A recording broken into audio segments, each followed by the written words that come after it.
नमस्कार। एक बार फिर टीडीएम सफलता चैनल में आप सभी का स्वागत है।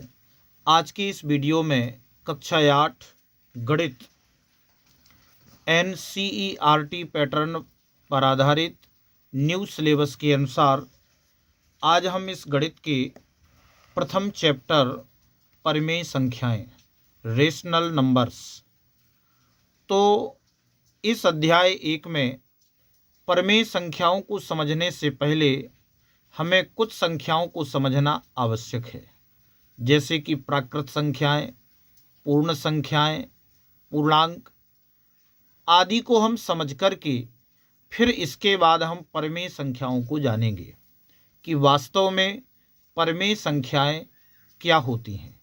तो देखते हैं परिमेय संख्याएं रेशनल नंबर्स।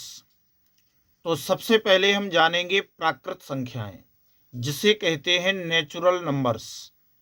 तो नेचुरल नंबर्स क्या होते हैं, क्या कहते हैं, इनके बारे में हम जानेंगे। तो आप जानते हैं कि गिनती वाली संख्याएं प्राकृत संख्याएं कहलाती हैं, जिनसे हम गिनती करते हैं, काउंट करते हैं। तो गिनती वाली संख्याएं प्राकृत संख्याएं कहलाती हैं, जैसे 1, 2, 3, 4, 5, 6, 7, 8, 9 ... आदि, यानी इसके आगे भी हम संख्याएं बता सकते हैं।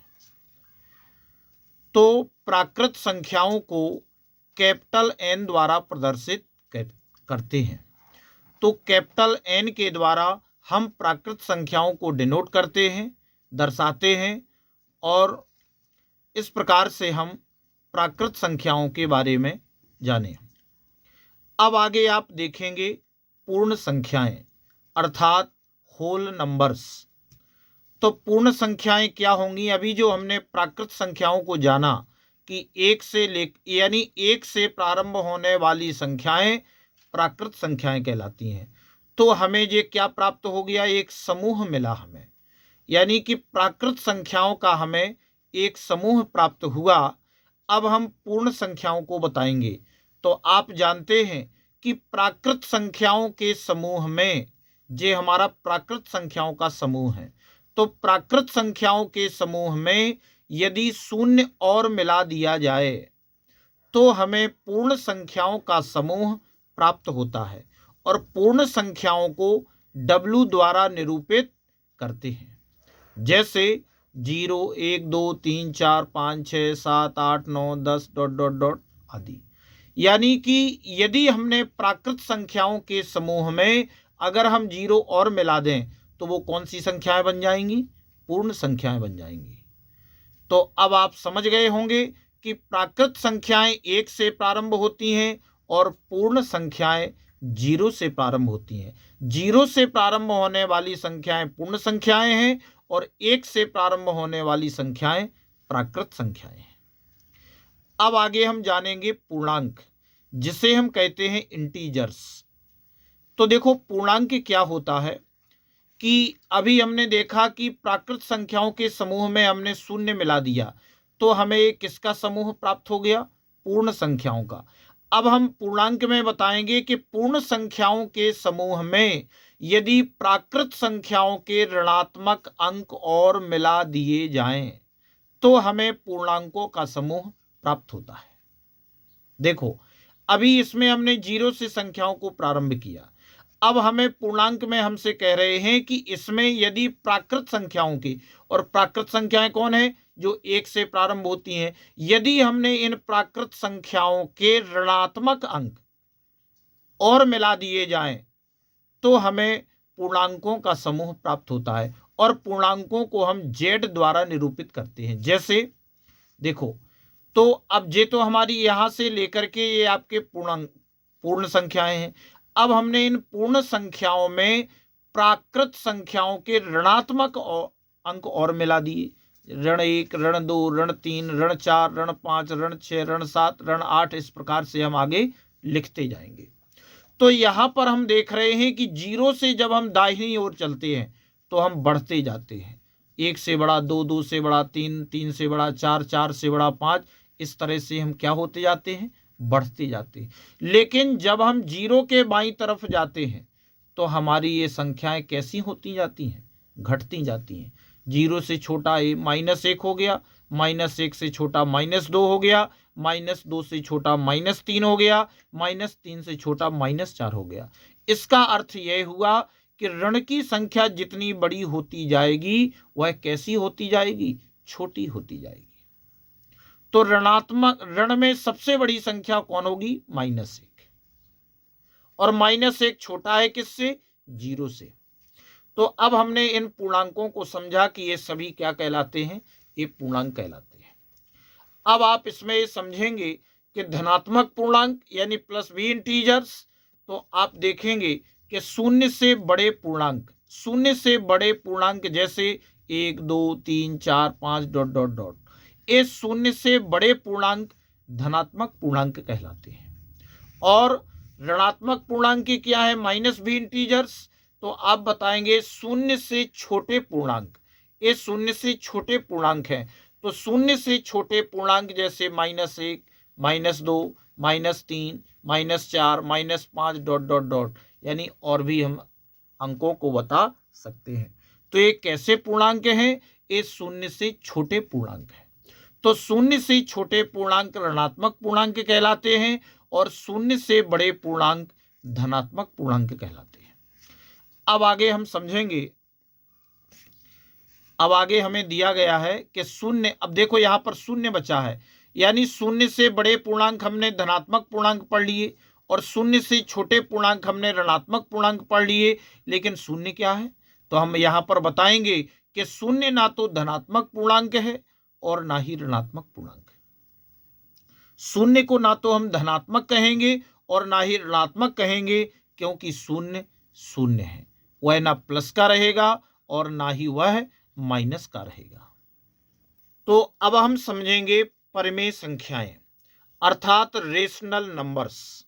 तो देखो परिमेय संख्याओं को अब हम बड़ी आसानी से समझ जाएंगे। तो जो संख्या p/q अर्थात अंश बटे हर के रूप में लिखी जा सके, p/q, इसको आप ध्यान देना, ये हमेशा स्मॉल लेटर में लिखी जाती है।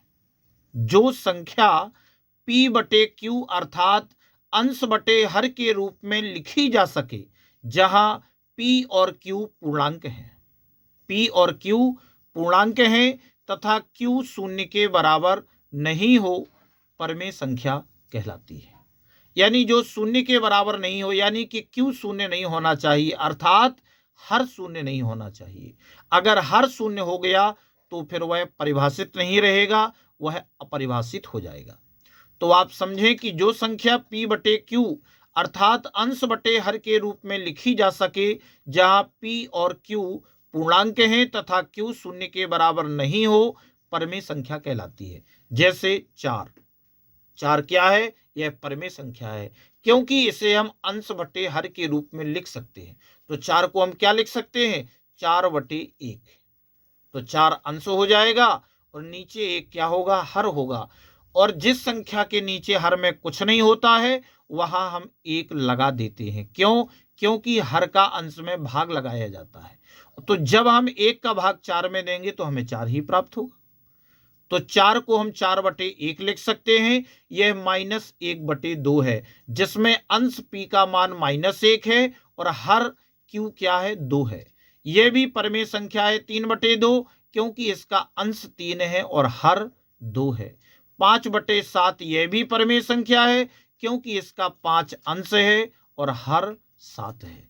तो यह कैसी संख्याएं हैं, यह परिमेय संख्याएं हैं।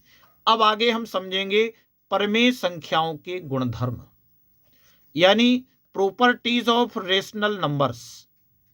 तो परिमेय संख्याओं के जो गुणधर्म होंगे, ध्यान दें, तो यहां पर 3 प्रकार के गुणधर्म होते हैं। पहला गुणधर्म होता है समृद्ध, क्लोज्ड, और दूसरा होता है क्रम विनिमेयता यानी कम्यूटेबिलिटी, और तीसरा होता है साहचर्यता या सहचारिता, एसोसिएटिविटी।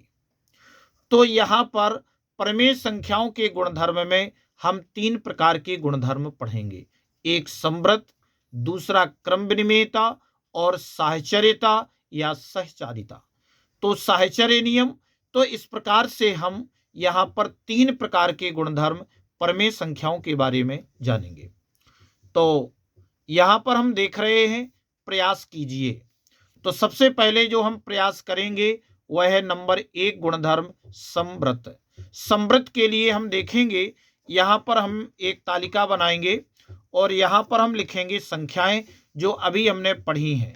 आप इन पर नज़र डालेंगे तो देखेंगे कि संख्याएं में हमने प्राकृत संख्याओं को देखा, पूर्ण संख्याओं को देखा, पूर्णांक को देखा और प्रमेय संख्याएं देखी।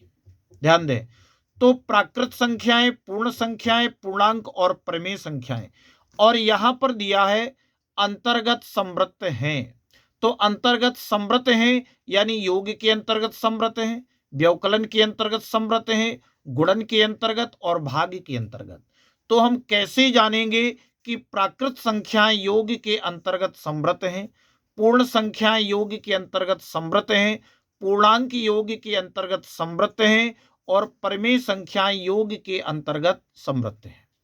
तो एक एक करके हम उदाहरणों के द्वारा इसको समझने का प्रयास करते हैं, देखते हैं।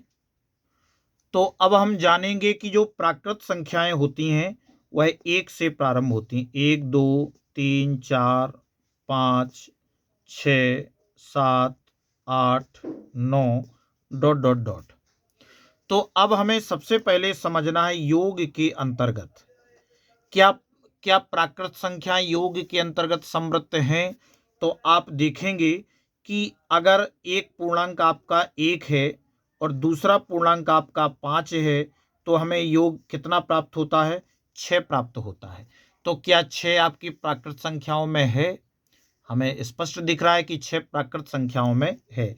यदि इस प्रकार से हम कह दें कि एक प्राकृत संख्या आपकी 7 है और एक प्राकृत संख्या आपकी 3 है तो हमें इनका योग कितना प्राप्त होगा? 10 प्राप्त होगा। तो क्या 10 प्राकृत संख्याओं में आएगा? तो हम जानते हैं कि जो डॉट डॉट लगा हुआ है यह प्राकृत संख्याएं आगे दर्शा रही हैं। तो इसका मतलब है कि 10 भी एक क्या है? प्राकृत संख्या है। तो स्पष्ट हो गया कि प्राकृत संख्याएं योग के अंतर्गत कैसी हैं? समवृत्त हैं। प्राकृत संख्याएं योग के अंतर्गत क्या है? समवृत्त हैं। अब हम बात करते हैं आपके व्यवकलन की, यानी कि घटाने की। तो व्यवकलन में क्या होगा? जैसे कोई प्राकृत संख्या आपकी 2 है और एक प्राकृत संख्या आपकी 1 है, यदि हम घटाते हैं तो हमें 1 प्राप्त होता है। तो क्या 1 आपकी प्राकृत संख्याओं में है? बिल्कुल है। लेकिन यदि हम इसी को ऐसा कह दें कि 1 - 2 तो हमें घटाने पर कितना प्राप्त होगा? -1 प्राप्त होगा। तो इसका मतलब है कि जो -1 प्राप्त हुआ है यह हमारी प्राकृत संख्याओं में नहीं है। तो हम क्या कहेंगे कि प्राकृत संख्याएं, तो हम कहेंगे कि प्राकृत संख्याएं व्यवकलन के अंतर्गत समवृत्त नहीं है। यहां पर आपको लिखना पड़ेगा कि यह नहीं है, यानी प्राकृत संख्याएं व्यवकलन के अंतर्गत समवृत्त नहीं है। आप समझ गए होंगे। अब इसके बाद हम देखते हैं गुणन के लिए। तो आप गुणन के लिए समझेंगे कि प्राकृत संख्याएं गुणन के लिए क्या है। तो आप जैसे हमें एक पूर्णांक एक प्राकृत संख्या 2 है और दूसरी प्राकृत संख्या 3 है। अगर हम इसका गुणा करते हैं तो हमें कितना प्राप्त होगा? 6 प्राप्त होगा। और यदि हम 6 में गुणा करते हैं 2 का तो हमें कितना प्राप्त होगा? 6 दूनी 12 है। तो यह भी एक प्राकृत संख्या है। यानी जब हम 2 प्राकृत संख्याओं का आपस में गुणा करते हैं तो हमें गुणनफल भी क्या प्राप्त होता है? एक प्राकृत संख्या ही प्राप्त होती है। तो हम स्पष्टता कह सकते हैं कि प्राकृत संख्याएं गुणन के अंतर्गत समवृत्त हैं। तो यहां पर हम क्या बता देंगे? हाँ, एक गुणन के अंतर्गत समवृत्त हैं। अब आगे हम जांच करते हैं भाग की। तो भाग क्या प्राकृत संख्या, जैसे एक प्राकृत संख्या आपकी 2 है और दूसरी प्राकृत संख्या आपकी 4 है। तो अब इसका अर्थ क्या हुआ कि 2/4। इसका भाई हमें क्या करना है? भाग के अंतर्गत चेक करना है। तो ये जो 2/4 है इसको भी यदि हम सरल करें तो 1/2 प्राप्त होगा। तो क्या यह प्राकृत संख्या है? यह प्राकृत संख्या नहीं है। तो हम स्पष्टता कह देंगे कि प्राकृत संख्याएं भाग के अंतर्गत समवृत्त नहीं है। इस प्रकार से हमने चेक किया। अब हम जानेंगे पूर्ण संख्याओं के बारे में। तो अब देखो पूर्ण संख्याएं क्या होती हैं, जो पूर्ण संख्याएं जो होती हैं वह जीरो से प्रारंभ होती हैं। तो सबसे पहले आप इनको देख लें कि 0, 1, 2, 3, 4, 5, 6, 7, 8, 9 डॉट डॉट डॉट। यानी इस प्रकार से ये जो हमने लिखी हैं ये कैसी संख्याएं हैं, ये आपकी पूर्ण संख्याएं हैं। पूर्ण संख्याएं जीरो से प्रारंभ होती हैं। अब हम चेक करेंगे कि क्या पूर्ण संख्याएं योग के अंतर्गत समृत हैं कि नहीं है। तो आप जानेंगे कि जैसे कोई एक पूर्णांक आप देखेंगे, आपका एक पूर्णांक 0 है और दूसरी पूर्ण संख्या आपकी 3 है। तो जब एक पूर्ण संख्या यानी जब दो पूर्ण संख्याओं का हम योग करेंगे तो हमें 3 प्राप्त होगा, जो कि एक पूर्ण संख्या है। अगर मान लीजिए हमने 3 में एक पूर्ण संख्या 3 है और एक पूर्ण संख्या 5 है, अगर यदि हम इनका योग करते हैं तो हमें कितना प्राप्त होता है, 8 प्राप्त होता है। तो यह भी क्या है, एक पूर्ण संख्या है। तो इसका अर्थ यह हुआ कि हमें यानी पूर्ण संख्याएं योग के अंतर्गत क्या है, समृत है। तो यहां पर हम क्या कर देंगे, हाँ कर देंगे कि पूर्ण संख्याएं योग के अंतर्गत समृत हैं। अब आगे हम देखते हैं व्यवकलन के लिए। जब हम व्यवकलन के लिए आते हैं तो आप जानेंगे कि जैसे एक पूर्ण संख्या आपकी 4 है और दूसरी पूर्ण संख्या मान लीजिए आपकी 8 है। तो हम देखते हैं कि इस पूर्ण संख्या में हमें उत्तर क्या, जैसे एक पूर्ण संख्या 4 है और दूसरी पूर्ण संख्या 8 है, यदि हम इनका घटाव करते हैं, व्यवकलन करते हैं, तो हमें कितना प्राप्त होगा, -4 प्राप्त होगा, जो कि एक पूर्ण संख्या नहीं है। तो हम स्पष्टता कह देंगे कि आपकी पूर्ण संख्या किसके अंतर्गत, व्यवकलन के अंतर्गत समृत नहीं है। तो आपको इसमें क्या करना पड़ेगा, आपको इसमें करना पड़ेगा कि नहीं है। अब हम चेक करेंगे गुणा के अंतर्गत।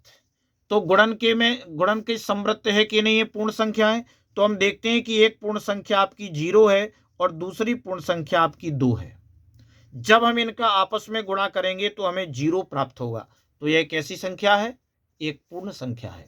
मान लीजिए कि अगर हमने एक पूर्ण संख्या आपकी 4 है और एक पूर्ण संख्या आपकी 8 है, अगर हम इनका गुणन के अंतर्गत देखते हैं तो 8 चौके 32, तो 32 क्या है, एक पूर्ण संख्या है। तो इसका अर्थ यह हो गया कि पूर्ण संख्याएं गुणन के अंतर्गत समृत हैं। तो यहां पर हमारा वो जो उत्तर होगा वह क्या होगा, हाँ। यानी कि पूर्ण संख्याएं गुणन के अंतर्गत समृत हैं। अब इसके बाद हम चेक करेंगे भाग के अंतर्गत। यानी यह एक पूर्ण संख्या आपकी क्या है, 2 है और मान लीजिए दूसरा आपका जो पूर्णांक है वह 0 है। दूसरी पूर्ण संख्या आपकी क्या है, 0 है। तो जब हम 0 से भाग 2 में देंगे तो हमें क्या प्राप्त होगा, अपरिभाषित होगा। यानी यह परिभाषित नहीं होगा, इसे हम परिभाषित नहीं कर सकते।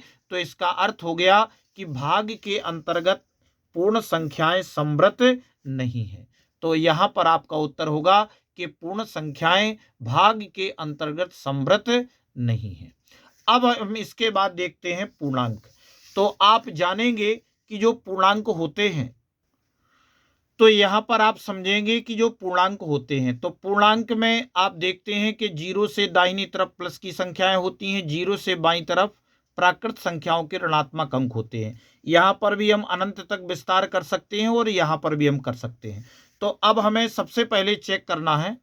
तो यहां पर हम चेक करेंगे सबसे पहले योग के लिए। तो क्या पूर्णांक योग के अंतर्गत समृत हैं। जैसे एक पूर्णांक आपका 0 है और दूसरा पूर्णांक आपका -3 है। तो अगर हम इनका योग करते हैं तो हमें -3 प्राप्त होता है। तो क्या यह पूर्णांक में है, निश्चित है कि यह आपका पूर्णांक है।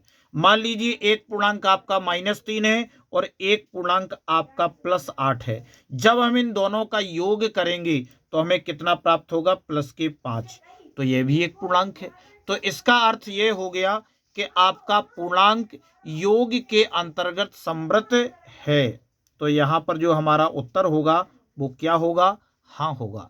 यानी कि पूर्णांक योग के अंतर्गत समृत है। अब हम देखेंगे व्यवकलन के अंतर्गत। यानी पूर्णांकों को जब हम व्यवकलन के अंतर्गत देखेंगे तो इसमें देखें व्यवकलन के अंतर्गत जैसे -1 और एक पूर्णांक आपका -1 है और एक पूर्णांक आपका -3 है।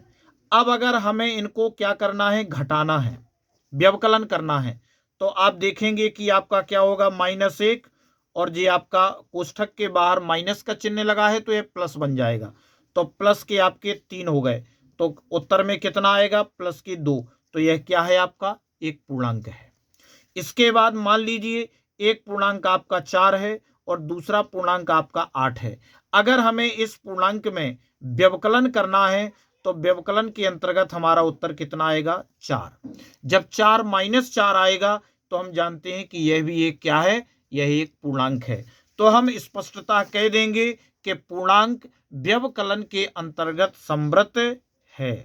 तो यहाँ पर जो हमारा उत्तर होगा वह क्या होगा, हाँ होगा। इसके बाद अब हम चेक करेंगे गुणन के अंतर्गत। अब देखो गुणन के अंतर्गत क्या होगा, आप इसमें देखेंगे कि जब एक पूर्णांक आपका -1 है और दूसरा पूर्णांक आपका -3 है, तो जब आप इनको चेक करेंगे तो माइनस माइनस का गुणा होगा तो प्लस आएगा और 3 एकम 3, तो यह भी एक पूर्णांक है। यदि हम 3 में 0 का हम गुणा करते हैं तो हमें 0 प्राप्त होता है, तो यह भी एक आपका क्या है, पूर्णांक है। तो हम कह सकते हैं कि पूर्णांक गुणन के अंतर्गत संवृत है। यहाँ पर ये मिस्टेक आपके कुछ हो गए हैं, तो यहाँ पर आप देखेंगे कि यहाँ पर क्या आएगा, हाँ आएगा, यानी पूर्णांक योग के यानी पूर्णांक गुणन के अंतर्गत संवृत है। अब हम पूर्णांकों को भाग के अंतर्गत देखते हैं।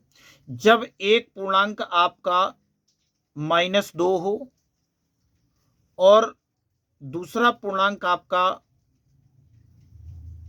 5 दिया गया हो, तो हमें इनका यदि जब भाग करना है भाग के अंतर्गत, तो -2/5, तो स्पष्ट है कि यह आपका पूर्णांक नहीं है। यानी कि भाग के अंतर्गत आपका पूर्णांक संवृत नहीं है, यानी पूर्णांक भाग के अंतर्गत क्या है, संवृत नहीं है। तो आप यहाँ पर उत्तर क्या लिखेंगे कि यह संवृत नहीं है। अब अंत में आपका बचता है परिमेय संख्याएं, यानी परिमेय संख्याएं योग के अंतर्गत, व्यवकलन के अंतर्गत, गुणन के अंतर्गत और भाग के अंतर्गत। तो हम देखते हैं, अब हम चेक करेंगे कि परिमेय संख्याएं योग के, व्यवकलन के, गुणन के और भाग के अंतर्गत संवृत हैं या नहीं। तो अब आप देखेंगे कि परिमेय संख्याएं वो होती हैं जो अंश बटे हर के रूप में लिखी होती हैं। जैसे आप देखेंगे सबसे पहले योग के अंतर्गत, तो योग के अंतर्गत जैसे एक परिमेय संख्या 1/2 है और दूसरी परिमेय संख्या 1/3 है। अगर हम इनका योग करते हैं तो एलसीएम 6 आएगा और आपका 2/3 6, 3 एकम 3 प्लस 3 दूनी 6, 2 एकम 2, तो कितना प्राप्त होगा, 5/6। तो 5/6 भी एक क्या है, परिमेय संख्या है। तो हम कह देंगे कि परिमेय संख्याएं योग के अंतर्गत संवृत हैं। तो यहाँ पर हम क्या कर देंगे, हाँ, क्योंकि ये योग के अंतर्गत कैसी हैं, संवृत हैं। अब आगे हम समझेंगे व्यवकलन के अंतर्गत। तो देखो व्यवकलन में भी इसी प्रकार से आपको समझना है कि जैसे एक परिमेय संख्या 1/3 है और दूसरी परिमेय संख्या 1/2 है, तो इनका जब हम व्यवकलन करेंगे तो एलसीएम कितना आएगा, 6 आएगा। 3 दूनी 6, 2, 2 एकम 2 और माइनस 2/3 6, 3 आ गया और 3 का 1 में गुणा किया, 3 एकम 3, तो कितना प्राप्त होगा, -1/6 प्राप्त होगा।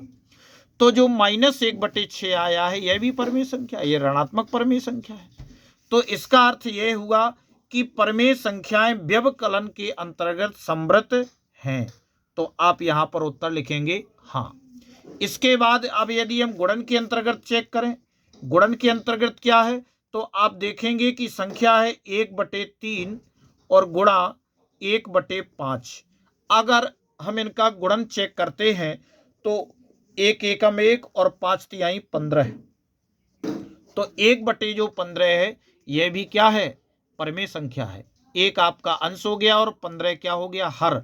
तो हम कह सकते हैं कि परिमेय संख्याएं गुणन के अंतर्गत संवृत हैं। तो यहाँ पर भी जो हमारा उत्तर होगा वह क्या होगा, हाँ होगा। अब यदि मान लीजिए हमने भाग के अंतर्गत, अब यदि हमने परमेय संख्याओं को चेक किया कि जैसे एक परमेय संख्या आपकी 1/2 है और दूसरी परमेय संख्या आपकी 0 है, यानी 0 भी एक परमेय संख्या है, लेकिन जब हम 0 से इसमें भाग देंगे तो यह आपका अपरिभाषित हो जाएगा, यह परिभाषित नहीं होगा। इसका उत्तर कितना आएगा, अनंत आएगा। यानी हर में 0 नहीं होना चाहिए। अगर किसी भी परमेय संख्या के हर में 0 हो गया तो वह अपरिभाषित हो जाएगा, परिभाषित नहीं होगा, इन्फिनिटी आएगा। तो इसका मतलब यह हुआ कि परमेय संख्याएं भाग के अंतर्गत समृत नहीं है। तो आपका जो उत्तर यहाँ पर होगा वह क्या होगा कि परमेय संख्याएं भाग के अंतर्गत समृत नहीं है। इस प्रकार से इस तालिका को आपको याद रखना है। ये है समृत के लिए, यानी परमेय संख्याएं, पूर्ण संख्याएं, पूर्णांक और परमेय संख्याएं क्या योग, व्यवकलन और गुणन और भाग के अंतर्गत समृत हैं या नहीं। यह आपको महत्वपूर्ण आपकी तालिका है। इससे किसी भी प्रकार के परीक्षा में प्रश्न पूछे जाते हैं और ऑब्जेक्टिव परीक्षा में हमेशा ये प्रश्न पूछे जाते हैं। यानी जितने भी आपके जो एग्जाम होते हैं उन एग्जामों में भी इनसे प्रश्न पूछे जाते हैं कि प्राकृत संख्याएं, पूर्ण संख्याएं, पूर्णांक और परमेय संख्याएं क्या समृत, योग के, व्यवकलन के, गुणन के, भाग के समृत हैं या नहीं। तो इस प्रकार से इस वीडियो में बस इतना ही। नेक्स्ट वीडियो में हम आगे के जो गुणधर्म है, क्रम विनिमेयता और साहचर्यता को हम पढ़ेंगे। अगर आपको ये वीडियो अच्छा लगा हो तो वीडियो के लिए कमेंट और शेयर अवश्य करें। धन्यवाद।